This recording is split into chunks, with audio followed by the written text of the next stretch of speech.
All right, good evening, everyone. Welcome to the Chesapeake Bay Maritime Museum. My name is Jill Ferris. I'm the Vice President of Education and Interpretation, and this is my personal assistant, Evan. I am very excited that you're able to join us this evening for the kickoff of our annual speaker programming.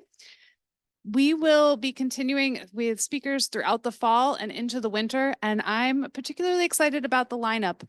If you haven't had a chance to see, on October 10th, we have maritime journalist and historian Larry Chowning, who will be with us to talk about Chesapeake Bay dead rises. On October 30th, Julie Shablitsky will provide a glimpse into the research into the effort to locate Harriet Tubman's birthplace. And in early December, Dr. Tim Walker will be joining us from the University of Massachusetts at Dartmouth. His book, Sailing to Freedom, inspired the New Changing exhibition, which will be opening next week. So I hope you will join us for those programs. And our lineup into 2025 is, I think, just as exciting, including I have a historian who has written a history about Chessie, the sea monster. So look forward to that in January. But this evening, I'm pleased to welcome David Guth, a Peabody Award-winning journalist who recently retired after nearly 30 years on the journalism faculty at the University of Kansas. He has two single-authored books, the nonfiction Bridging the Chesapeake, A Fool Idea That Unified Maryland, published by Archway Publishing, and a fictional novel, 13 Minutes, Death of an American High School, released in 2022 by Page Publishing. His newest novel, In the Moment, The Journey of the Class of 70, is due for release by Pegasus Publishers in just a few weeks. With co-authors, he's published 4 academic and professional books. The most successful of these is Public Relations, A Values-Driven Approach, published by Pearson, which was in use at more than 200 schools. He's earned more than 24 state, regional, and national reporting honors as a journalist in Georgia, New York, and North Carolina. During 7 years of state government service, he was a spokesperson for several agencies and served on North Carolina's emergency response team. A graduate of Easton High School, Guth has a BA from the University of Maryland and an MA from the University of North Carolina. In retirement, he is a communications volunteer with the American Red Cross and the Douglas County, Kansas Division of Emergency Management. This evening's program is really a homecoming of sorts. Guth returns to St. Michael's to share an advanced reading from his new historical fiction novel, which is based on his experiences growing up in the Bay Hundred area in the 1960s. He'll share excerpts from the novel as well as personal reminiscences about growing up here, which inspired his work.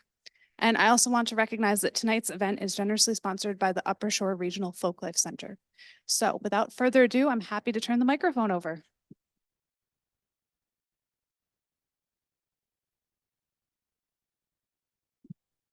Take it off.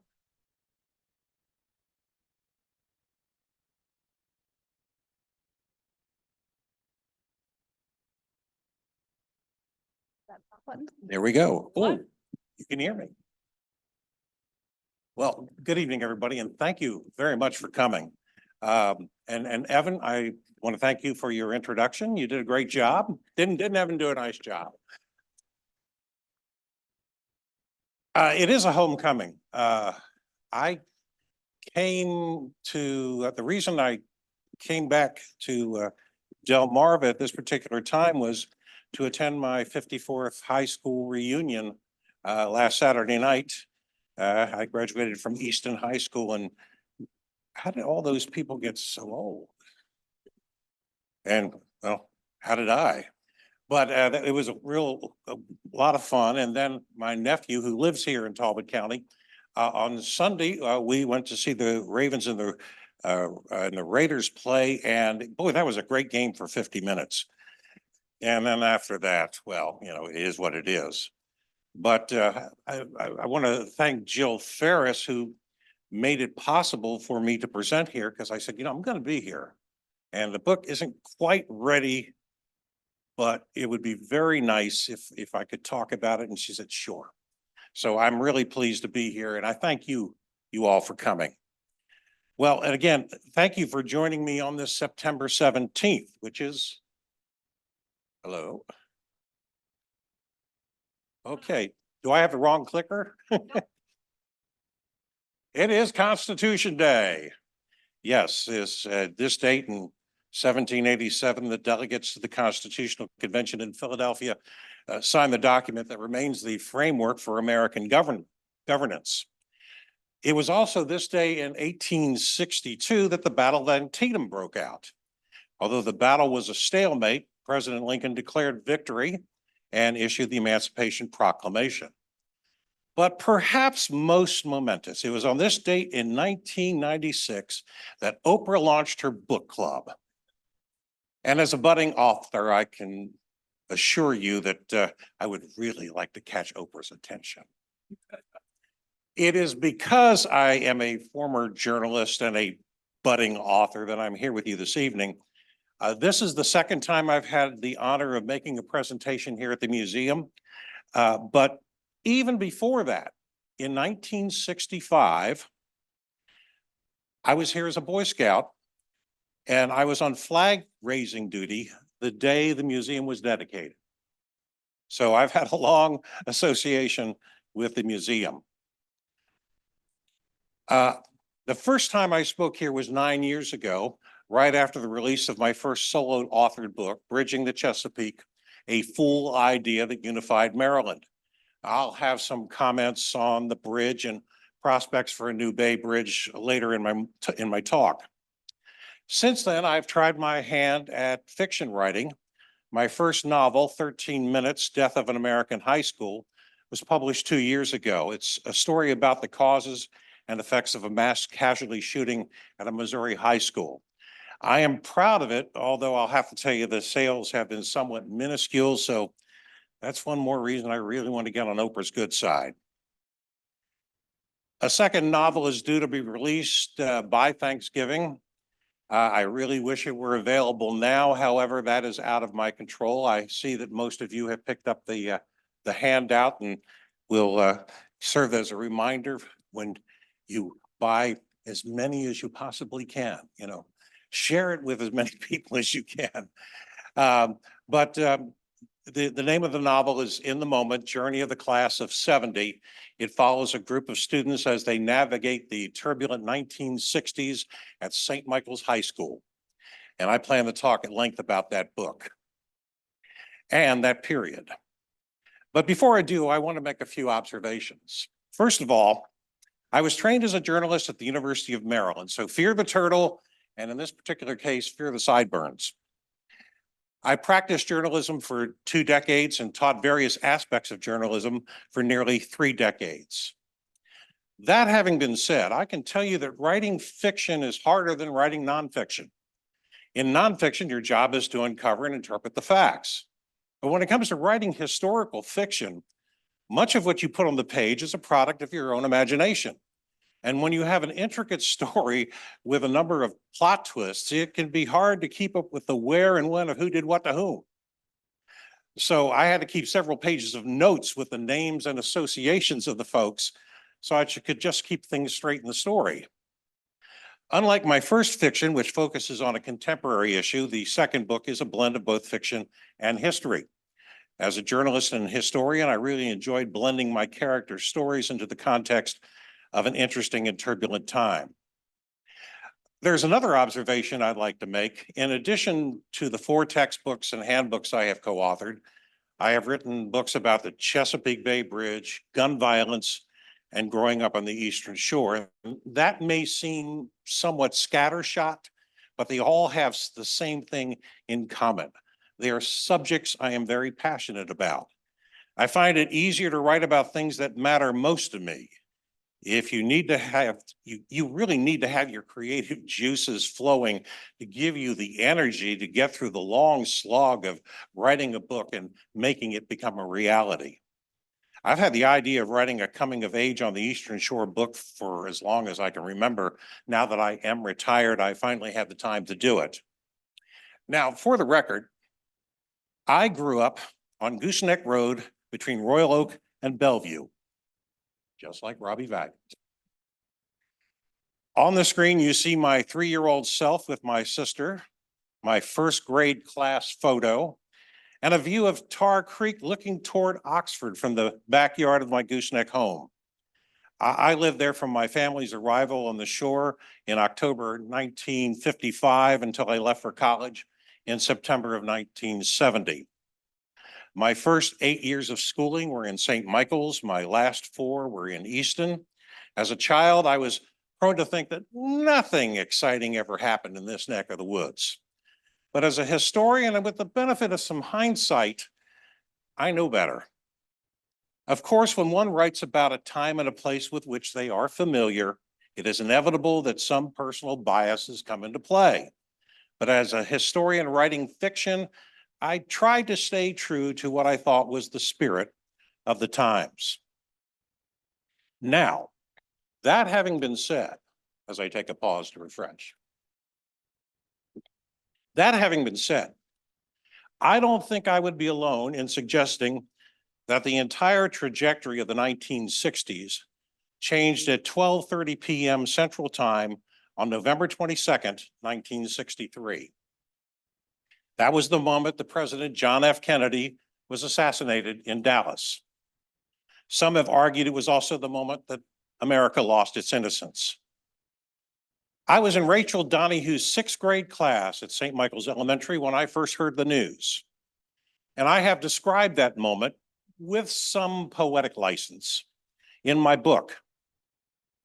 11 and 12-year-olds may not have fully grasped the geopolitical meaning of that horrendous event, but I suspect we understood the ramifications better than our parents thought we did. Of course, different people reacted in different ways. Most were shocked and saddened. If you were Roman Catholic and a Kennedy supporter, you were devastated.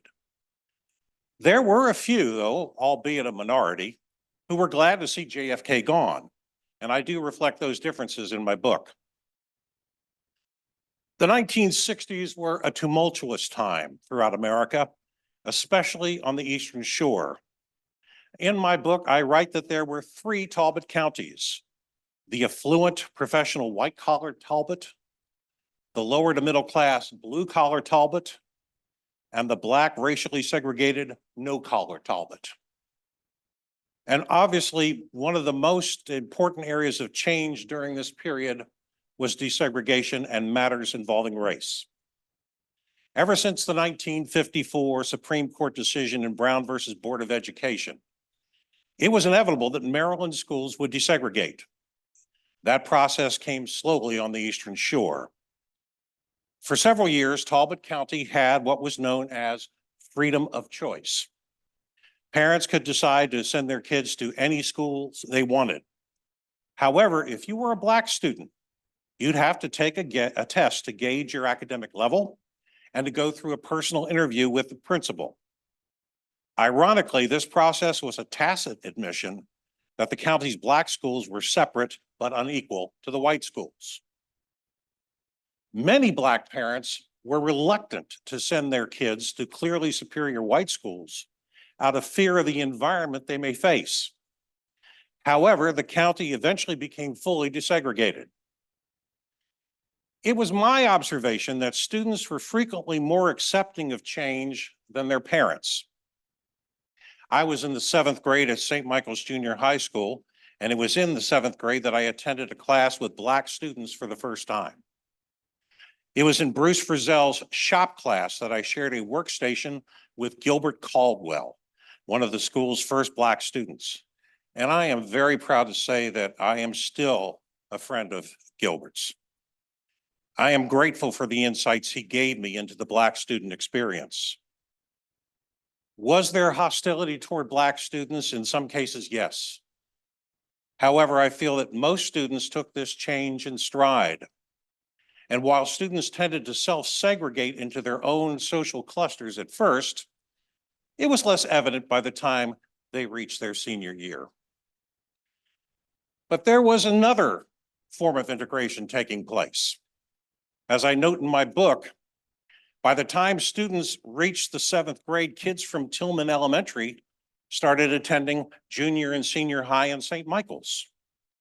Each group had a bit of a chip on their shoulders as to who was the toughest.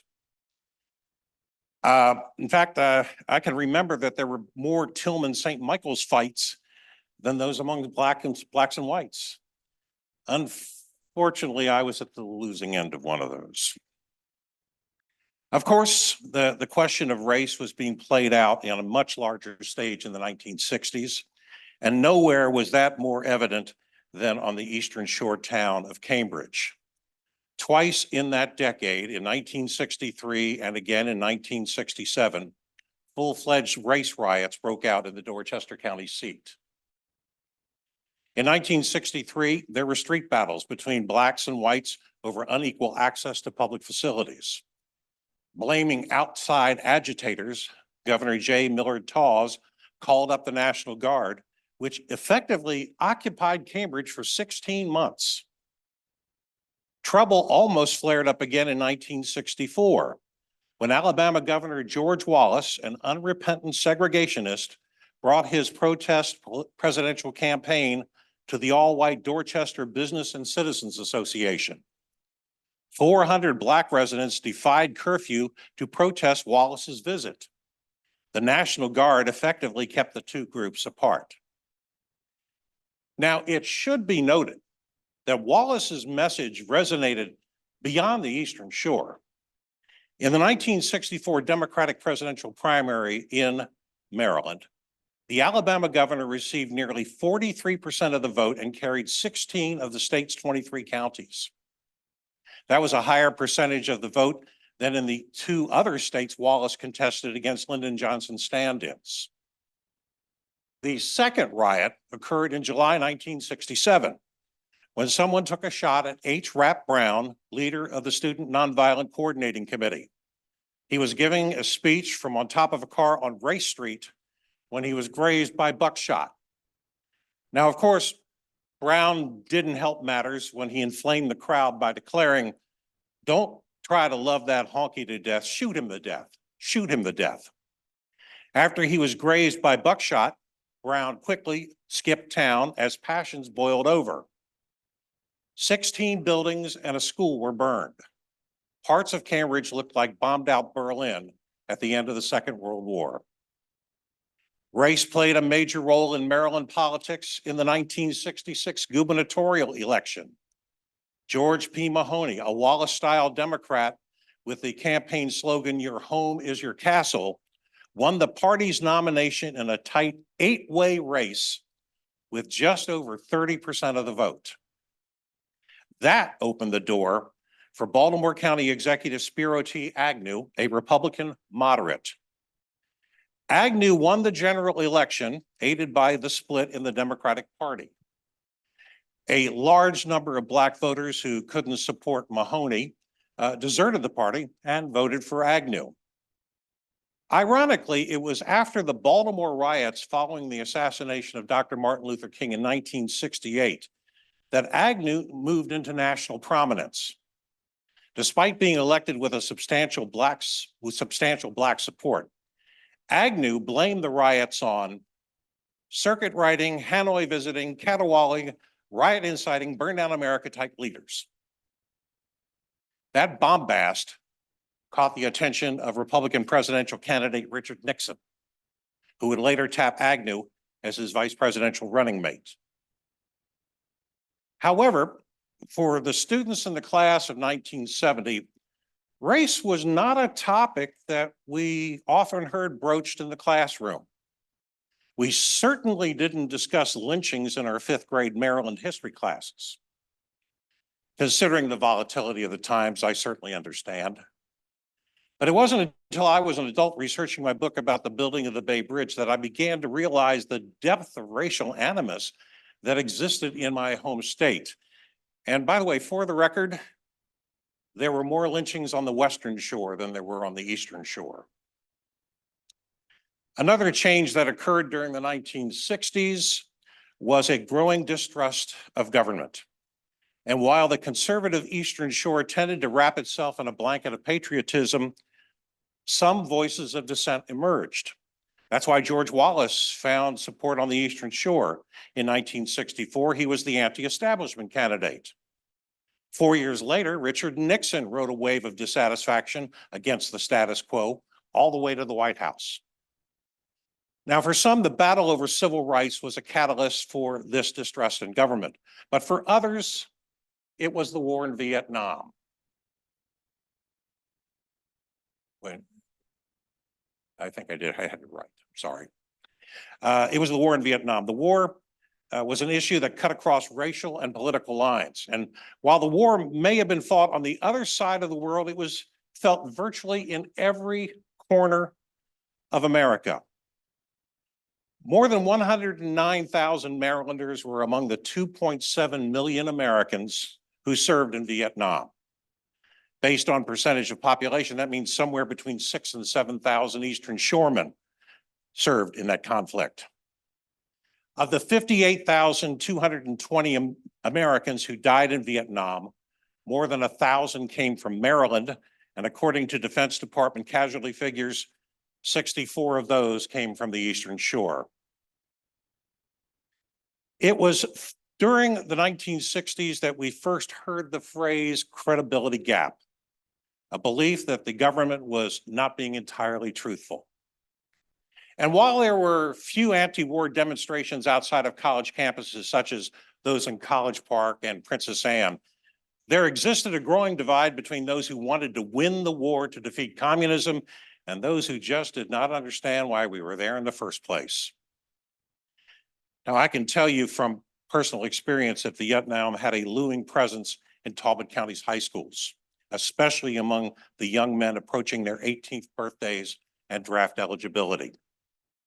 Although the luncheon arguments I depict in my book are fictional, they mirror many of the discussions I witnessed.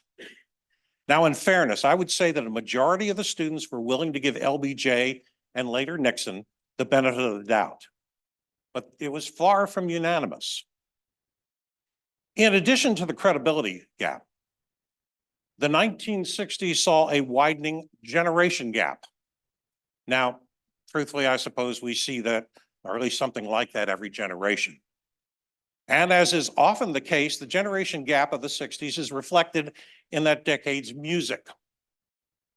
And just as JFK's assassination marked a point of delineation in the political trajectory of our nation, a cultural point of delineation occurred on February 9th, 1964, the night the Beatles appeared on the Ed Sullivan Show.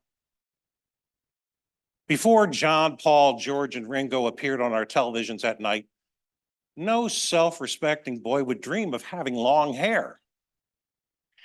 And while the Beatles tended to be middle of the road politically, their success opened the doors to other groups whose point of view skewed anti-establishment. Kids began to question their parents on civil rights, the war, and the limits of free expression, even on the socially conservative Eastern Shore. By the way, for the record, when describing the 1960s to my students at the University of Kansas, I'd say you probably think everybody in the 60s had long hair, wore bell bottoms, and smoked pot. I did only 2 of the 3. And I ain't saying which. My book chronicles the Beatles' September 1964 visit to Baltimore, where they played 2 concerts in what was then known as the Baltimore Civic Center. Now, you'd be surprised to know that the tickets cost roughly $3 to $5 a piece. Of course, there was no Ticketmaster back then, otherwise they would have cost about $100. And again, with some poetic license, I write about that night Beatlemania hit Baltimore. And I have great sources on what happened at that concert. My brother Jim and my sister Melinda. It was Jim who grabbed my sister's belt while she was screaming, "Paul, Paul!" He did so to keep her from rushing the stage and getting arrested. Now, many do not remember that just a few days after the Beatles made their triumphant appearance on the Ed Sullivan Show, there was an equally significant event. It certainly was the talk of the nation, but in a much different way. Cassius Clay's defeat of world heavyweight boxing champion Sonny Liston highlighted both the generation gap and the nation's racial divide. Many young people liked Clay's brash and boastful demeanor. Many older whites and some older blacks thought he was uppity. And when Clay changed his name to Muhammad Ali and converted to Islam, he frightened some people. Some of America's best sports writers refused to call him Muhammad Ali. They would always refer to him as Cassius Clay. When Ali refused induction into the armed services as a conscientious objector, he set off a firestorm. He was stripped of his title. He was reviled across the country. This time, how people felt about his decision often depended on how they felt about the war in Vietnam. Most politicians and sports writers felt he was a coward. They couldn't understand that how a man who could make his money fighting in the ring wasn't willing to fight for his country. But others, notably Howard Cosell, felt that Ali had a constitutional right to refuse to go to war as a conscientious objector. The Supreme Court sided with Ali, but he remained a controversial figure for the rest of his life. So civil rights, the war, the Beatles, Muhammad Ali, you know, there was a lot of stuff that riled us up on the Eastern Shore. But then, of course, there was the Bay Bridge. It opened on July 30th, 1952. I believe that's one of the most important dates in Maryland history. The bridge opened the door for new avenues of commerce and trade. It certainly brought in a new kind of tourism, one that tended to be more middle class than in the past. But even a decade after its opening, and frankly, I suggest I go out on the street this afternoon and ask the same question, I'll get the same answer. There are many people who still wish it wasn't built. As you can see from this population chart, the Eastern Shore's population growth lagged behind the rest of the state, even after the first bridge was built. It wasn't until the second bridge opened in 1973 that, for the first time, the Eastern Shore's population growth was faster than the rest of the state. But it also opened the Eastern Shore up to greater scrutiny, and not always the kind that was welcome. For example, President Kennedy's press secretary, Pierre Salinger, generated national publicity when he refused to give a convention speech in an Ocean City hotel that refused to serve Blacks. By the mid-1960s, the traffic on the first bridge was sometimes too heavy for the two-lane span to hold. In just 11 years, more than 30 million vehicles had crossed the bridge. On some days, more than 25,000 vehicles would cross, creating long backups on both ends of the bridge. I'm curious, how many of you have been caught in bridge backups? By the way, 30 million cars in 11 years sounds really impressive, but the Twin Bay bridges with 5 lanes of traffic now carry almost that much each and every year. Governor Tawes's administration wanted to build a second span. So did a lot of other people. But in an argument which may sound familiar to many of you, there was disagreement as to where the bridge should be built. Congressman Clarence Long of Baltimore wanted a new bridge built closer to Baltimore, while Tawes favored construction of a parallel span near the existing bridge. Long and his allies pushed for an advisory statewide referendum on the bridge, and then they actively worked against it. That referendum lost by 40,000 votes, mostly on the strength of the opposition from the city of Baltimore. But on that very same day, which by the way, coincidentally is my 14th birthday, Baltimore County Executive Spiro T. Agnew was elected governor of the state of Maryland. Once in office, the new Republican governor and the Democrat-controlled legislature agreed to ignore the advisory referendum and decided to build a parallel span right where they wanted it, next to the existing Bay Bridge. And that it opened in June of 1973. I feel obliged, though, to point out that it was bribes that Agnew took from contractors building the second bridge that resulted in his resignation from the vice presidency less than 4 months later. I had the opportunity to photograph the bridge, and I'd love to show you. Hello, but I'm not getting any.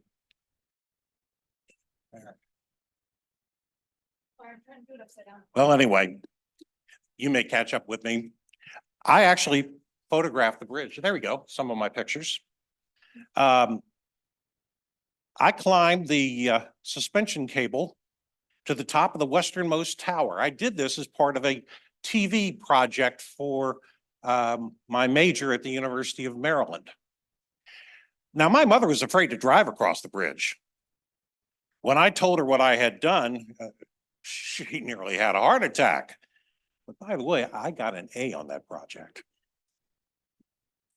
Of course, there's a lot of discussion these days on if and where to build a new bridge. And there's little doubt that it's needed. According to the most recent report of the Maryland Transportation Authority, an estimated 26.5 million vehicles crossed the bridge in 2023. The original span is 72 years old. Its twin is 51 years old. And as events at the Francis Scott Key Bridge in Baltimore last March have shown us, current spans are vulnerable to collisions by ships that are much larger than mid-20th century bridge designers could have imagined.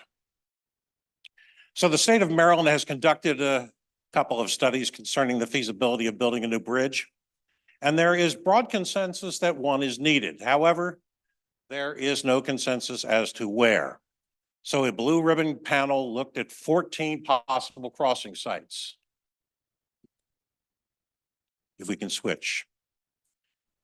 To no one's surprise, especially mine, Corridor 7, essentially where the current bridges stand, was chosen. Why was I not surprised? Well, I can give you 3 reasons. First, they chose Corridor 7 for the same reasons they chose to build the first 2 bridges in their current locations. That's where the ferries operated. Because the Annapolis-Claiborne Ferry Company had been operating in that location since the 1920s. The roads and other transportation infrastructure naturally followed. It made financial sense to take advantage of the existing road system. Second, an Annapolis-Kent Island crossing is more centrally located between the Baltimore and Washington metropolitan areas.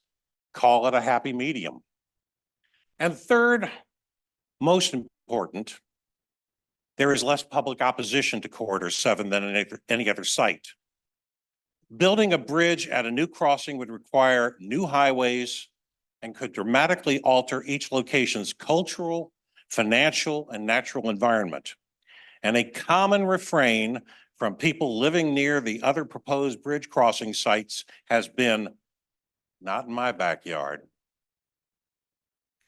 I will note that there has been some discussion about a Chesapeake Bay passenger ferry system. 6 routes involving 14 bay communities have been proposed. However, we're talking about fairly small tourism-oriented services. The ferries wouldn't be much bigger than the Oxford Bellevue ferry. Proponents say those ferries would attract tourism and be a potential boost in economic growth. The Commonwealth of Virginia has just released a proposal for a high-speed catamaran-style service for the Hampton Roads area. But the big question for both proposals is their economic viability. The Maryland ferry service is projected to lose $2.5 million in its first year of operation. Other far more substantial cross-bay ferry proposals have come crashing to earth because of economic realities. Now, I've talked about how the Bay Bridge affected Delmarva in the 60s. And this was based on substantial quantitative and qualitative research done by a highly qualified professor. But there's a less scientific indicator of the effect that the Bay Bridge has had on the Eastern Shore life, and that's my own personal observations. The St. Michael's I remember of the 1960s was a proud, sometimes sleepy, little middle-class town. Certainly there were signs of changes to come as more and more touristy places began to appear. What I see today is a more gentrified St. Michael's. not necessarily a bad thing. Every time I return to Talbot County, I notice a lot of changes that make me think, gee, I wish I was here when I was growing up. On the other hand, and at the risk of sounding curmudgeonly, I cringe whenever I see someone on Facebook refer to St. Michael's as St. Mike's. It's like nails on a chalkboard for me. Well, while I am a historian at heart, I do not fear progress. In fact, I embrace it. And I still believe that the Eastern Shore is one of the very best places on earth to live. Every time the humidity rises in the Midwest, I think of Eastern Shore summers. Every time someone uses Old Bay seasoning, I think of the smells around the old Oxford carryout. I still love the Orioles and hate the Yankees. You can take the boy away from the shore, but you can't take the shore away from the boy. You may be wondering why I have titled my new novel, In the Moment, The Journey of the Class of '70. I use the phrase in the moment at several places in the book. To me, it's a phrase that suggests a certain self-awareness and understanding of oneself and the times in which we live and how our actions today may play out in the future.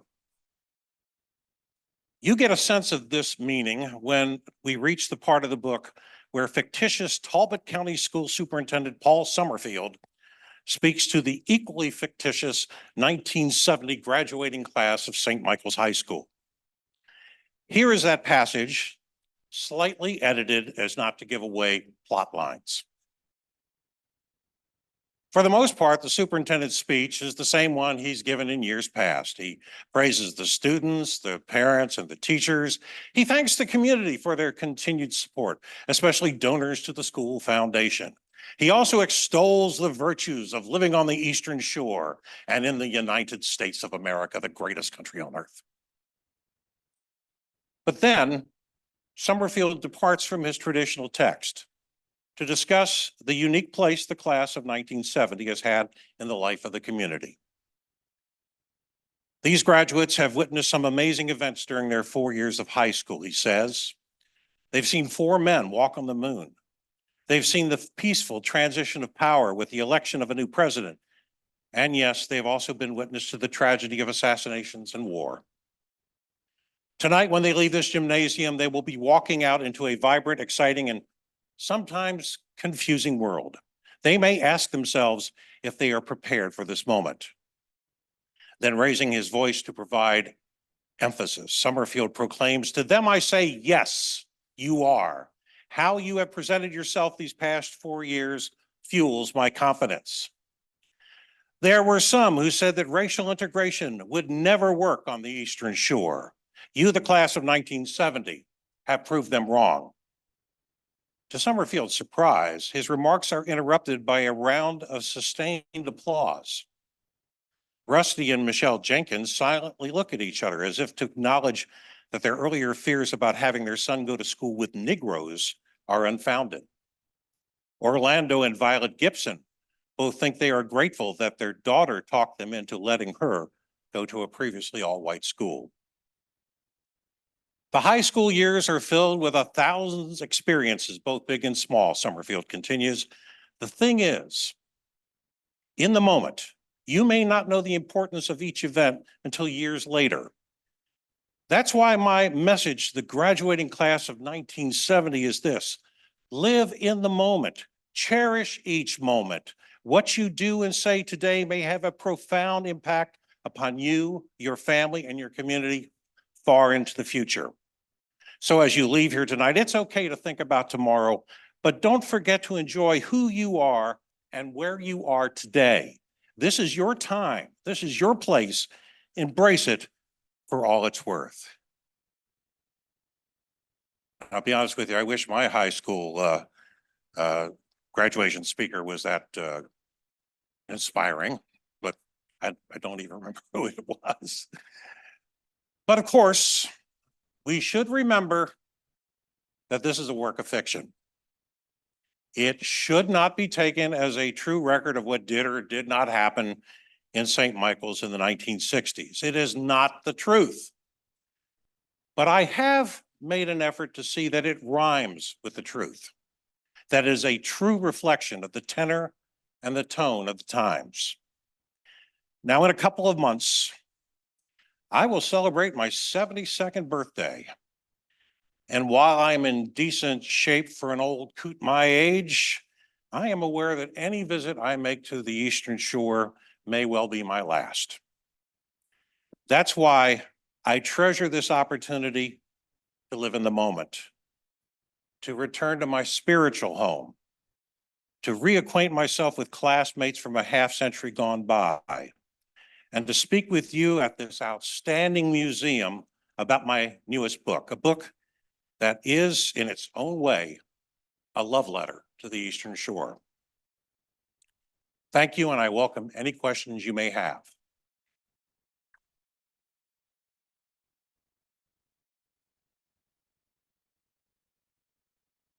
Because I do have some people online, if you have questions, I will come to you with this microphone. And I move really fast, so you have to wait for me. But I'm headed your way. Thank you for being here. What is that building?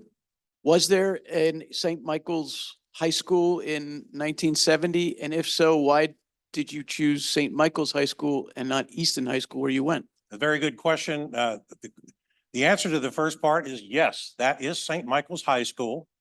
It was located up against the street where the current high school is. That building was built in the 30s, and I think it was retired in the early 70s when they moved into the new building. I know that my brother Howard graduated from the other building. 71. And so that is the old St. Michael's High School, a very traditional looking school. Now, as for the other part, I thought long and hard about that. I chose to do St. Michael's High School because I started in St. Michael's. I wanted to start my story where I was kind of familiar. So it really starts as the kids are moving into the 5th grade at St. Michael's Elementary, and I decided to keep them as the same cohort going through because this wasn't really my story.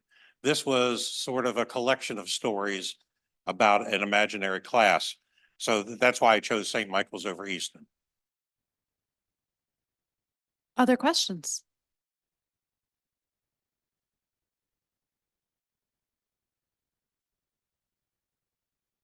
I'll add that there is a monument of bricks from the old St. Michael's High School right there by the pool. I was mentioning to someone earlier that what was kind of neat about this is that building was built first, and then they built an addition for the elementary school, and that addition is still around. But the way it was situated, they were all one building together. And to move from the elementary school, you actually climbed up some steps to move into the high school. And that's what, a metaphor? You know, I thought that was always kind of neat, the way that worked. All right, I'm coming over to the far side of the room, moving really quickly.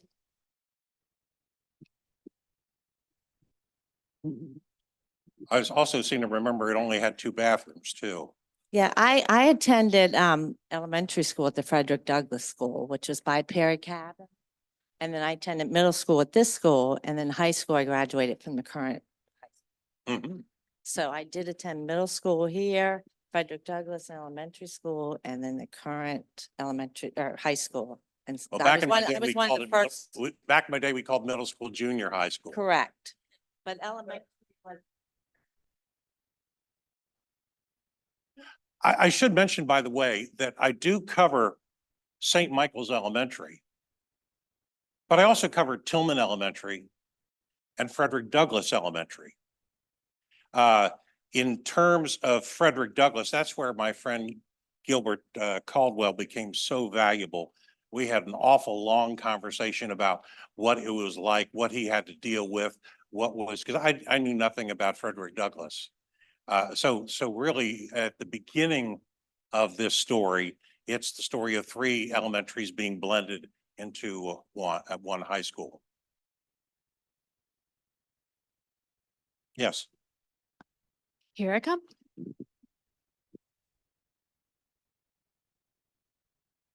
I really appreciated all that you told us about that time period. I remember all those events. It was wonderful. But could you just say a little bit more about your own personal years growing up in St. Michael's, what St. Michael's was like as a town then? I know you mentioned a little, but um, just, Sure.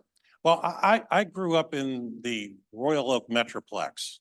Uh, I lived out on Gooseneck Road. We were 7 miles away from school and we would take the school bus in. Because my mother had cataracts, she didn't drive that much. So I didn't get to do a lot of after school activities. And so I was kind of jealous of my friends who actually did. And interestingly enough, you know, I did try out for Little League, but when the ball bounced off my head in the outfield, they decided that maybe I was not suited for it. But I do actually start this book with a Rotary Yacht Club Little League baseball game, which in the context of St. Michael's is like Orioles Yankees. It's a big deal. But I remember St. Michael's as not having as much glitz as it does now. One thing I've noticed coming back, and not just about St. Michael's, the roads here are so much better now than they were when I was growing up. And I suspect that's because Talbot County has prospered and the tax base has prospered and the roads stay pretty well paved. But I mean, I took the ferry yesterday and came down Ferry Neck and then went down Gooseneck and came back up into Royal Oak and then back over to Easton. And I was kind of amazed at, gee, this is pretty good. Because you know, in Kansas, we pride ourselves with having some pretty decent roads. And besides, you can tell when you move into Missouri because suddenly it's like that. But these roads are fabulous. So that's another difference in time. But St. Michael's, again, I would say that sleepy, not a lot happened. The biggest thing that would happen here would be the Fireman's Carnival every summer. That was the only really big event. There was no Waterfell Festival. The museum was just starting. I was in the Boy Scouts. It was Troop 147 back then. It later was an iteration, I think 741. But we were in Troop 147 and Arthur Southard and then later Doug Hope were the Scoutmasters. And it was not a town that was discovered, but I also remember that there was a lot of excitement when Attorney General Bobby Kennedy came over in his boat and docked and visited over here. And of course, we had famous people living out of sight and out of mind. The rich and the affluent already had discovered Talbot County, but the rest of the state, I don't think had until after the bridge opened. Hi, I grew up in Nevitt and I graduated from St. Michael's High School in 1969. And when you went to town, you went to St. Michael's, you didn't go to Easton. Yeah, we very rarely ever went there. And the houses that are all stores, people lived in those houses. And I was trying to think, there was Dr. Reeser. He lived there. He had his office. That's where he went. He used to come down and they used to make house calls. And my doctor was Dr. Roth. Dr. Roth was the other one. Yeah, we had Dr. Reeser. And I remember my grandparents, he would come down and make house calls to see them. And then there was Dr. Swan, who was the dentist. Mhm. There lived but if you walk down the street in Nevitt when I was a child, everybody knew who you belonged to. So you didn't want to do anything bad because they would call, tell them. So it was a whole different that is absolutely true. situation back then. And I do mention, because the 60s also had a drug culture that was beginning to develop. It wasn't that big here. It was beginning to grow. But what everybody, this is when I was in Easton High School. I don't know about what you all knew in St. Michael's, but I knew that if you really wanted to score something, you went to Dairy Queen. Now, I never did, really, no joking aside. But so you did not have that. Yeah, another interesting aspect of the relationship back then, there was a sort of between Easton and St. Michael's, a big brother, little brother dynamic when it came to sports rivalries. For St. Michael's, Easton was the hated rival. And very few times do they actually beat Easton in basketball. They did a couple of times, but not very often. Fared better in baseball and other sports, but basketball, he was always Easton. Now, that's St. Michael's point of view. Easton, their rival was Cambridge. The Cambridge was the big rival of the Easton Warriors. So there is that kind of dynamic that played in the county. But it was a very interesting county. One person I mention frequently in the book is a bigger than life character that I'm pleased that I did have a chance to meet. And that's Congressman Roger C.B. Morton. He later served, I think, as Secretary of the Interior in both the Nixon and Ford administrations. Roger C.B. Morton was about as impressive a man as you could meet. He was 6'8", huge shoulders, white hair, and he would always wear a plaid jacket. You couldn't miss the man from a mile away, but he was, genuinely a very good representative for the district. And his reputation ended up being somewhat soiled, as a lot of people's did, with the relationship with the Nixon administration. But here, he served this district really well, I thought. All right, we'll do one more question. David, thanks again for being here. Thank you. Couple quick ones. Do you remember the Royal Oak General Store where the tea at the General Buck restaurant in town? Callahan's. And curious about that. And what do you remember any of the railroad, the train running from Claiborne through Easton onto Ocean City? And did you also, last question, did you know the Rogers on Gooseneck down towards the end of the road there? I knew of them. I didn't know them that well. I may have met them on various trick-or-treating excursions, but when you're my age, you don't really know the neighbors that well. I do remember a train running. I didn't really know where it was running from, but I remember the train tracks that paralleled the St. Michael's Eastern Road that are no longer there. And as for Buck Callahan, I took a picture of it yesterday because it's a different place now. But Buck Callahan's store in Royal Oak is like the cultural center, and it would be the place for us to go to when we either didn't want to go all the way into Easton to shop, or during like the blizzard of '67, some of the older kids walked down the Bucks and got some food and provisions as we weathered the storm. Another thing, and I don't know if it still holds true, I hope it is, but the post office in Royal Oak has an old War of 1812 cannonball hanging in display. The person who was the postmistress at the time I was growing up was Mrs. Greenhog, and she was also my bus driver. And I was thinking about her yesterday as I drove past her house, because she was a gracious lady and Robbie, you'll remember this, as we were going home just for the last time before Christmas, she always had candy bars and stuff wrapped up as a gift to us. She was a sweet lady. I remember her fondly. Good people in Talbot County. Well, we're really glad that you came back to join us and to share your new work. Do you have a publication date anticipated? At the moment, I do not. I know that contractually, they're supposed to have it done by mid-November, and I don't have any doubt they're going to finish it contractually. I actually emailed, the publisher is Pegasus in London that is publishing this book. And it has been a little different experience dealing with them. It's time frame and everything, but I'm not displeased with them as a publisher. And I do have a Facebook page called The Free State Storyteller. So if you become a friend of the Free State Storyteller, you'll probably learn more about me than you really want to know.